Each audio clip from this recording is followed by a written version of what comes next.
Hey guys, welcome back to another video. It is just about the end of September, September 24th, 2024. And I just wanted to give a quick update on the Ozark Trail gravel bike. I've been getting a lot of comments on various videos of mine covering this bike, asking for a parts list, links, all that stuff. That's a lot of work. So I haven't had the time to do that. I did start doing that a while back, keeping track of all the stuff and everything. And it's becoming more frequent. So I wanted to put this video out there to give you an overview, kind of how my build started out, because that's kind of the information that I have. And then my current state of the bike is a little bit different than the parts that I'm gonna list here, but this will get you started. Bike in its current state, it's a little dirty. I took it out a week ago or so, out to the local trails here, my go-to trails here in my area, and it performed really well. I was really skeptical with how it was gonna hold up, just because of the gearing mostly, but it actually did just fine, and I'm anxious to get it back out there and put it under some more tests and see how it does. I want to be as transparent as I can. So obviously we all know that this bike retails at Walmart for around $248. Some people have been finding it on really good deals. So out the door, when I got this bike back in March or April, whenever it was $262.88 all in. So that's including tax. So getting starting off, one thing that I would upgrade is the headset. It comes with cage bearings, loose style, so not the best option, and a sealed cartridge bearing headset can run anywhere between $15 and $20, maybe a little bit more depending on what you're getting, and they can go up from there. But these budget options, this is kind of a half and half setup that I have here, because I had the bottom portion from the Marlin 6. It's a tapered bottom, but if you're just gonna continue with a straight steer fork, you want a 44, so upper and lower, 44 millimeter wide here and here. It's still the same for mine. It's still a 44 millimeter cup. However, this one's just an adapted style to accept this tapered fork. So the Jessica headset can be bought on Amazon for about $18. Fuker pedals. These are actually race face Chesters that I had. I put these on here in place of those orange ones, but they're basically the same thing. The race faces are often a lot more expensive, but your Fukers are just as good at a good value, $22, almost $23 for a set.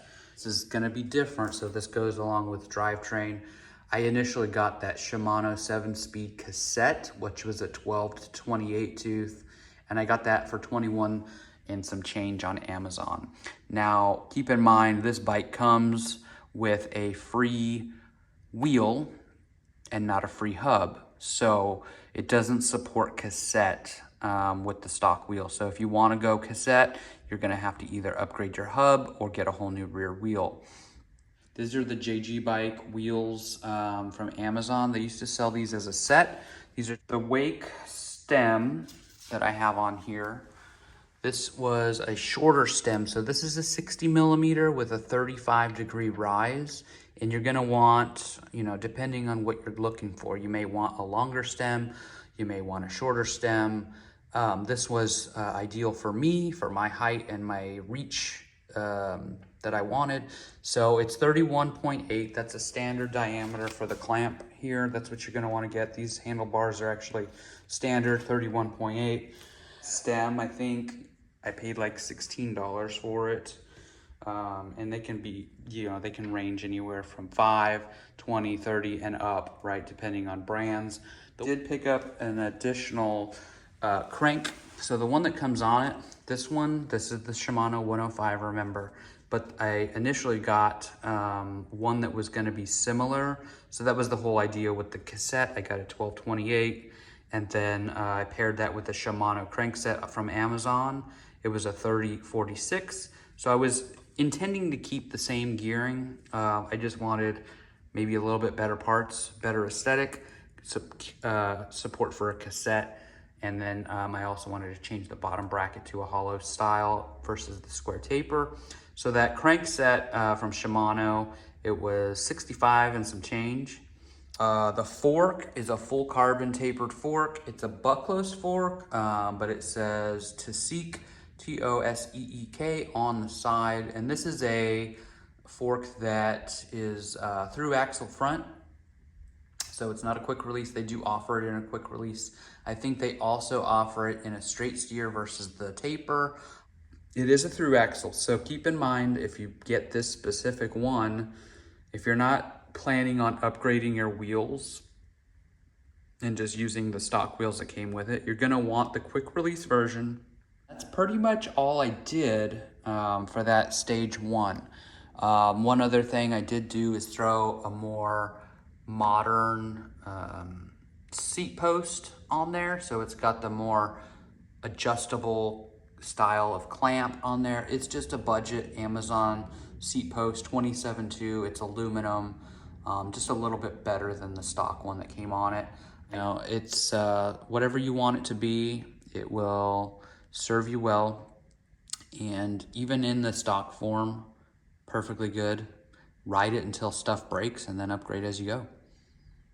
So that's gonna be it for this one. If you have any more questions about this bike, or you know, any thoughts on upgrades, or you want some guidance on what to upgrade, leave it down in the comments. I'll try to do my best to answer everything that I see. And thanks again for watching, and I'll see you on the next one.